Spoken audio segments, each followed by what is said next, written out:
Dnes slávime ten stupeň lásky, že ste si schopní povedať, budem pri tebe a budem pri tebe vždy.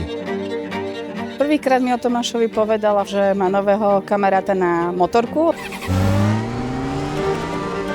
Otvorila mi dvere, krásne dlhé čierne vlasy. Úplne som sa cítila jak princezna. Čo ďalej, lebo v našom veku už byť na diaľku vzťah asi nie. Dala výpoveď, byt dala do podnajmu, mala sa vlastne už presťahovať do Mnichova a vtedy tá diagnóza prišla. To bol najhorší deň v mojom živote. Úplne si to pamätám. 21.3.3. Šok to bol pre všetkých, hej. Tomo bojoval strašne. Tomo bojoval jak lev. To on je proste úžasne silný človek. Plán B my nemáme. Iba plán A. Podľa mňa to, čo oni majú, to sa nedá porovnať s normálnou láskou. No co, dali sme to.